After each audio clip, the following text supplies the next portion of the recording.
Late blooming to the end of time, cause I've been really making moves. Only kick it with a few. Money calling coming through.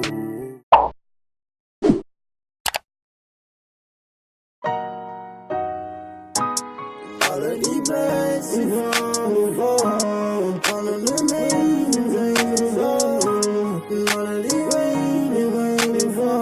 You better live it all, you better live it all. Hey, it's Blaze, and today I'm telling you how to make the prime Kobe build in NBA 2K20. Now, in my opinion, this could easily be one of the best and most overpowered point guard or shooting guard builds in the game. I honestly do believe that to be true. If they have +5 boost again in the game, this will by far 100% be best build in the game. If you know how to time your jumper correctly as well, this build will be the build for you. Without further ado, let's get into the video. But first, if you haven't already, drop a like, subscribe down below if you are new, show some love. I upload many builds a day. I'll be uploading the badge reviews as well coming forward. And without further ado, now we can get into the video. Now, I am using number 8 because it is most relatable and most consistent with prime Kobe number 8 during the 99 to 2000 season. Without further ado, we're going to pick the pie chart right here. For the pie chart, you're going to go with half playmaking, half finishing, 1, 2, 3, down from the bottom. Click that, and moving on. So for the PPPC, the physical profile pie charts, what you're going to go is that you're going to go all the way down to majority agility. Sorry, so that would be first option. First pie chart, major agility. I was debating doing half agility, half vertical, which is pretty nice. It's got 94 vertical, but 93 speed and 91 acceleration just sounds so much better. 80 vertical, still solid. I mean, you're not going to be jumping over skyscrapers or anything, but still going to get the job done, and I'll much rather have +4 speed at the end of the day. Just give me a few minutes to set the attributes up for the prime Kobe build, and I'll get back to you. I'll tell you why I did it, how I did it, and kind of the meaning, how to get the maximum badges out of the attributes that you do put on this player. Cool. Alright, we are now done setting the attributes up for the prime Kobe build. I just want to show you a few things though first about something to look out for coming forward in 2K20, and kind of something you can implement into your future builds to ensure that you have the best build possible for the exact purpose that you are going for. So as you can see, defensive rebounding, we do have 10 extra attributes on that. Look at my badges. We used to have 19, 10, 22, and 3 on defensive rebounding. What we're going to do, take it all the way down to 30 and only have 2 defensive rebounding badges left. But don't fret, I'm going to show you what I am going to do. So what we're going to do is that we're going to bring it up to an 88 for playmaking. And that's going to bring your playmaking badges up 2 badges overall, which is absolutely amazing. That's crucial just for a -1 in defensive rebounding badges. Just go from a 40 rebounding to a 30. It's not big of a deal, but there's more. All right, gonna bring our post fade to a 74 to get +2 badges. Just 4 attribute points makes a difference of 2 badges, which can be the difference between you being one of the worst builds in the game for what you have and what purpose you're trying to achieve, and also the difference between being the best build in the game for what purpose you are trying to achieve. Then we have 7 attribute upgrades remaining for the rest of our stats. So what I'm going to do is that I'm going to experiment. I'm going to put 1 attribute on finishing, and as you can see, it's going to give us 1 more badge. I'm going to max that out all the way to 57, and it does not give us any more badges, so that's a no-go. I'm gonna bring it down to 51 to get that 1+ badge upgrade, and we're gonna move on.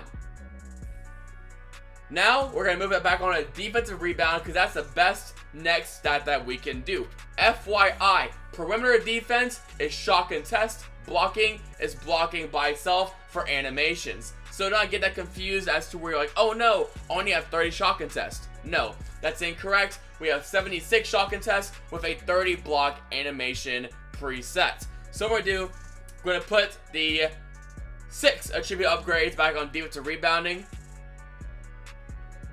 And boom, we got one more defensive rebounding badge. So we brought down the attributes and even got one more stat for what we are about to get.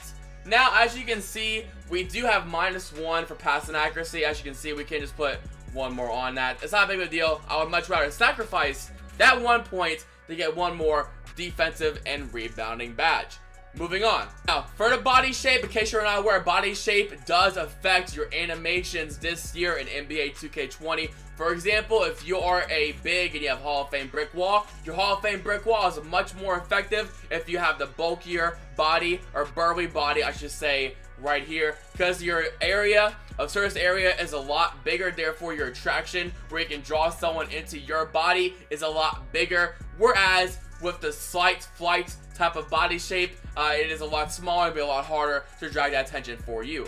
Also, if you have the slight body type, which is what we're going to go for with Kobe, is because the lanes, you can go into the lanes of no matter how small they are. So, let's say you have the burly archetype, or the burly body shape, I should say, you try to squeeze through a gap and it's too big, you could very well end up getting a lot of bump steals just because your body shape is not correct. So, like I said, go slight. That way, no matter how small lanes are, it's going to be a very, very, very easy maneuver just to fit through the gap and try to avoid as many bump steals as possible and unnecessary turnovers that you could have avoided in the very beginning of your build making process by just making small adjustments and making your body shape slight.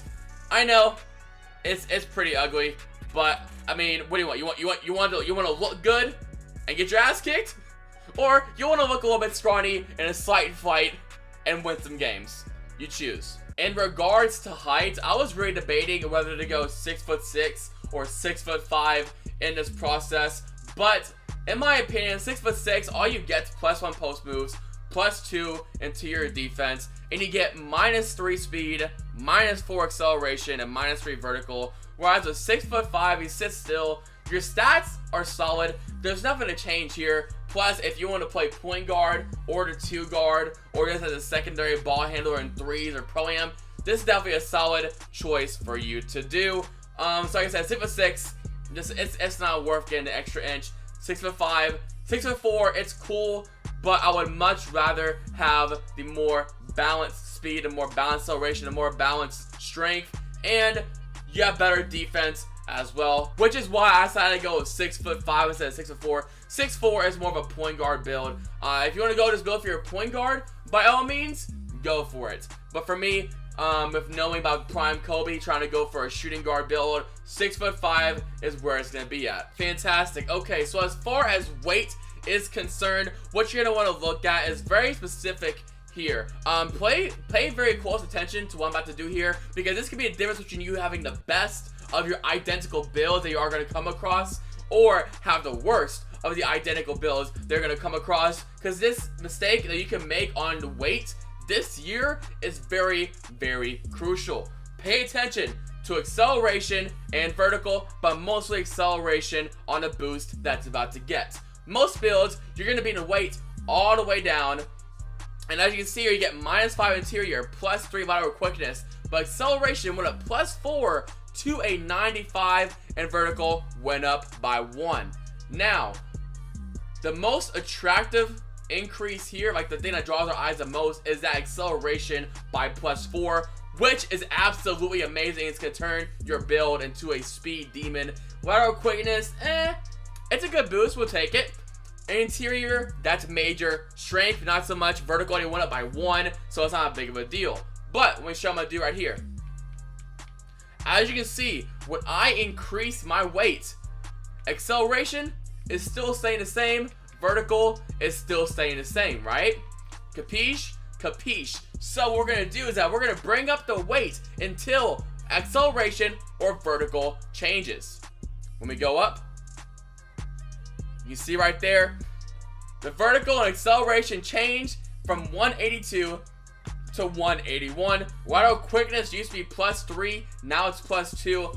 Interior defense used to be -5, now it's -4. And strength actually increased. Acceleration is at the same exact level, and vertical still stayed at the exact same level. So weight focus on weight when you're making these builds, because we just made a power move in this specific build that you're gonna need to know going forward in NBA 2K20. Wingspan, very easy, gonna go all the way down. There's no point having a shorter wingspan. You can see defensive contest, still the same, steal -3 and block -1. When you're a 2 guard, defense is not going to be as important. Obviously, defense is still extremely solid, surprisingly, but 2 guard defense is not supposed to be your strong suit. If you're a small forward, lockdown, obviously defense has to be your strongest, but otherwise, this still want to go smallest wingspan on this build. Get +2 3, +3 midi, +3 ball handling, and +2 post moves. Biggest stat here is +3 ball control. In case you don't know,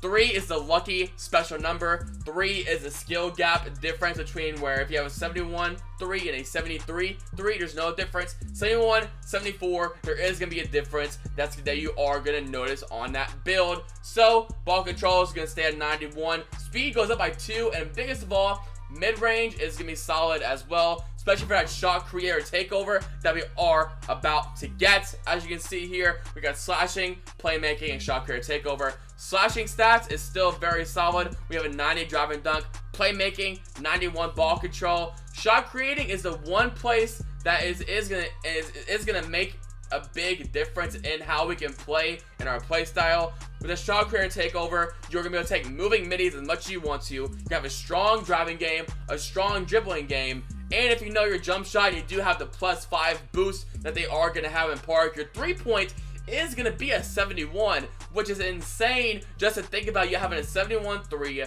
76 mid-range, 90 drive and dunk, 91 ball control, and basically decent, arguably below average defensive stats, which is all you can really ask for when going for this.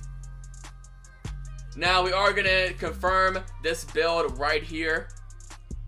So loading up. Slashing, playmaker, similarities of Kobe Bryant, James Harden, haha, that's funny, and Donovan Mitchell. Okay, so obviously we made Kobe Bryant, prime Kobe Bryant, so it is Kobe, as you can see right there. That's how you make Kobe Bryant in this game. But now we're going to go over one of the most important parts of this year's 2K, which is badges. Now, in case you don't remember, badges was the biggest difference in the attribute making process that we did earlier. We got about 4 to 5 more badges for just a difference of just 10 attribute points to work around. Remember, we got 5 more badges just working around 10 attribute points on the mapping scale for attributes that really don't mean much to our player. So, first thing we're going to go into is finishing badges. Alrighty, now you do have to remember, for slashing and finishing this year on this build, it's on very high stats of 90 to 91 driving dunk and driving layup. That being said, the goal here is that you're going to want to have the most well-balanced layup and dunk packages that you can have to best support you and your player. You don't have to go out there and get any Hall of Fame badges because your stats are already so high to where you don't need that Hall of Fame boost to be just as effective. That being said, the first badge we are going to have is going to be Bronze Back Down Punisher. Now, just in case you're bored and you want to throw a little post fade or some post work in there, and you do have a sharp or very poor defensive build guarding you, you might as well just throw some bronze in there just to see where it lands and where it goes. In case, obviously, you don't have a little post game in there, you being a playmaking slasher or arguably a playmaking shot creator, depending on how you look at it. So, like I said, Bronze Back Down, it's more of a fun badge and more of another way to transverse your game to where if you're not really getting open off of dribbling or out of slashing or out of shooting mid-ranges, you can throw that post game in there, hit a few fadeaways every now and then. Next badge is going to be Silver Lob City Finisher. If you remember what I said this build is a 2-guard build. So if your point guard or a post scorer on your team wants to have some lob action in there, wants to go for a cut for a lob, then you have this ability to where you can catch those lobs and finish strong. Next, it's going to be Silver Showtime, because on fast breaks or on any other type of plays in general, more than likely fast breaks, when you are getting wide open lanes for wide open dunks, you're going to want to capitalize off that boost as much as you can with Silver Showtime so you can help out the rest of your team in that regard. Next badge is going to be Silver Pro Touch. Gives an additional boost for having good layup timing. So if you're on a roll, you're on a hot streak, I was debating between having consistent finisher or pro touch, but if you're not, be honest with yourself, if you're not much of a skill player, you're more of a casual player, definitely go with Silver consistent finisher. That way you can make most of your layups on poor defensive builds.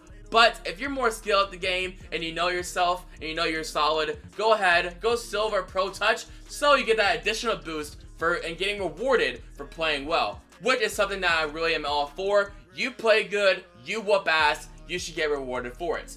Next badge is going to be Silver Fancy Footwork. Silver Fancy Footwork improves a player's ability to beat defenders with an advanced layup or dunk gather. So, trying to be in a one-on-one situation, or you're reading a one-on-two defensive possession, improves a player's ability to beat defenders with an advanced layup or dunk gather. So, if you're in a one-on-one situation, or you're on a two-on-one situation making a read on one defender, this is what's going to give you the ability to make that read and to potentially get a great animation to put them behind you and get a wide open dunk or layup on a basket. Next badge is going to be Silver Acrobats. Self-explanatory, boost the ability to have high degree of difficulty layups.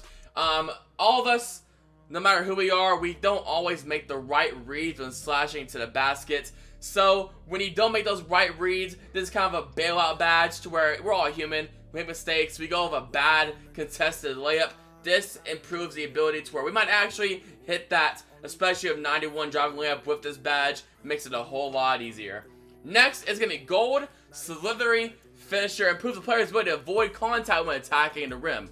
So, with all these badges combined, what is the best thing that could happen? You just don't touch anybody, they don't contest you, and you get a wide open shot at the basket with layup or dunk package situation. So, with that being said, that's pretty self-explanatory. Worst case scenario, you get a contact animation and you have the badges to help yourself in that contact animation. But here with Gold, if you can avoid contact, that's the best case scenario for you, and that does help with getting those animations. Next is going to be Gold Giant Slayer. Self-explanatory, you're attacking taller players, taller defenders, taller glasses, whatever the build may be. This gives a boost in that situation, especially if you're running PNR or you're trying to score on somebody who's coming down on the blitzer to help defense. Next badge is going to be Gold Contact Finisher. Last but not least, Gold Contact Finisher. This badge improves the ability to convert contact layups and dunks in traffic. These three badges, Contact Finisher, Giant Slayer, and Slithery Finisher, both combine into the same exact situation. I feel like this does help a lot when slashing towards the basket, and all these complementary badges are going to serve great for whatever other role you will be filling on your team, especially with finishing. Next up, we are going to be having the shooting badges category. So we're going to go with first that we are going to go with Silver Catch and Shoot. This does help if you're playing a 2-guard, obviously. If you're staying at borderline 3 off the arc, or you're shooting it at corner, Silver Catch and Shoot is going to help in those types of situations, especially with this build and with that +5 boosted 3 of 75-3. This is going to be tremendously helpful to you. Next badge is going to be Silver Quick Draw. Self-explanatory, speeds up the release of a jump shot. So if you want a faster jumper, you are going to need this badge.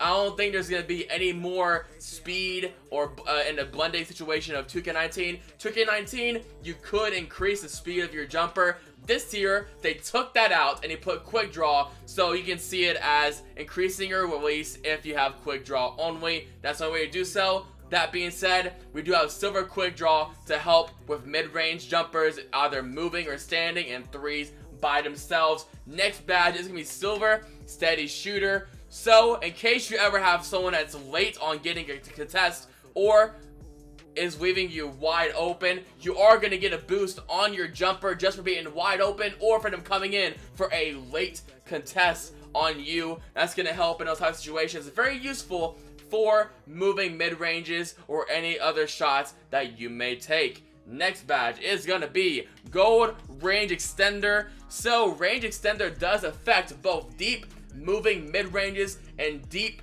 threes. So that being said, in case you're like, Blaze, you only have a 71 3 supposedly. So why would you put that on your build? Well, situation is that with this build, we can hit deep moving mid-ranges now with that gold badge.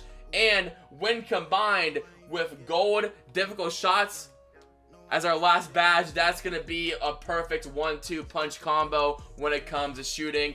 This combined with your playmaking badges and your finishing badges is going to be priceless and is going to ultimately turn you into a whole entire different breed. Now we got to the fun part of the whole entire build making process, which is going to be with the playmaking badges for your Kobe build. Now, first things first, we are going to be getting silver ankle breaker on your build. Self-explanatory, going to be a secondary ball handler. You don't need gold or Hall of Fame ankle breaker, but you are going to want to be able to break a mismatch or the secondary lockdown on the opponent's team when you are playing against them. Next badge is going to be silver downhill. This badge, when combined with the finishing badges that you do have that do contribute to the fast break end, a small contribution on the playmaking end to help with fast breaks, is going to overall increase your speed of ball and is therefore obviously going to help on fast breaks. Capiche?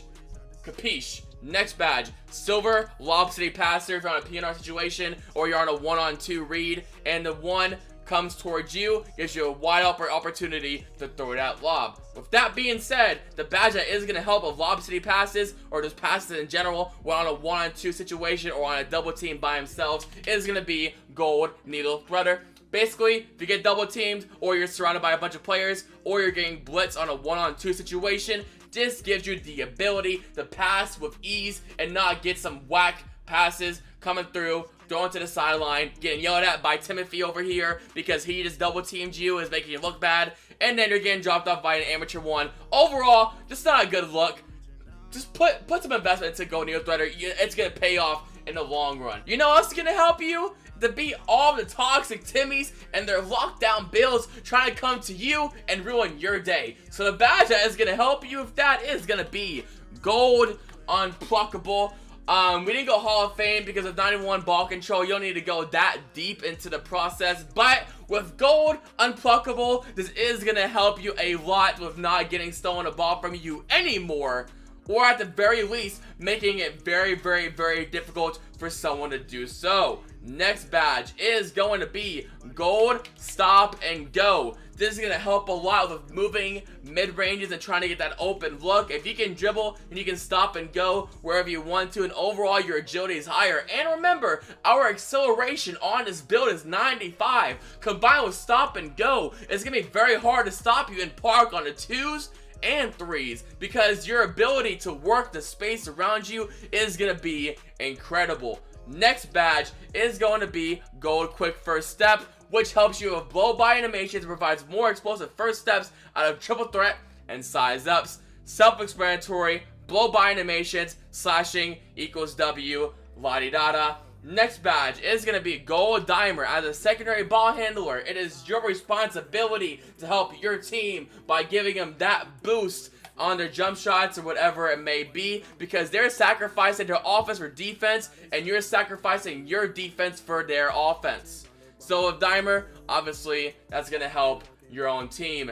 Last but not least is going to be Gold Space Creator. I like to call it a James Harden badge because that's what it is. It's a James Harden badge. Basically on a one-on-one situation, it'd be very, very, very helpful to isolate somebody and use this badge to the greatness that it really is, to refusing the opponent's ability to contest you on any jumper at your disposal. So that is going to be the last for the playmaking badges. Now it's time to work on the defense and rebounding badges. If you remember before, we only had 3, went down to 2, got 4 more badges, and went right back up to 3 with these defensive badges. Okay, so we're going to be putting all these badges into defense, not focusing on rebounding whatsoever, because defense is crucial, especially at 2 guard, and you being the weak point on a defensive end. So we're gonna have silver pick dodger, and then bronze intimidator. Intimidator is the same thing as defense stopper from last year. Pick dodger, self-explanatory. Screens are very, very hard this year. You will get knocked down if you do run into one hard and you don't have the badges necessary to recover from it. So silver pick dodger will be beneficial for you, and bronze intimidator to ensure that in case you're on a late contest, you do get that extra boost along with your 72 defensive contest on the perimeter to help you with that. Hey, what's up, sexy people? I just concluded our Kobe build for today. Now, there has been some rumors about there being a good playmaking shot creator that has been compared to Kobe Bryant. If I do upload that build as well, I will compare it to a different player, but I will post on my Twitter if that is also another Kobe build. This build can mostly be compared to Kobe's rookie year, or number 8 Kobe, that I like to call it. So without further ado, I just end the video for today.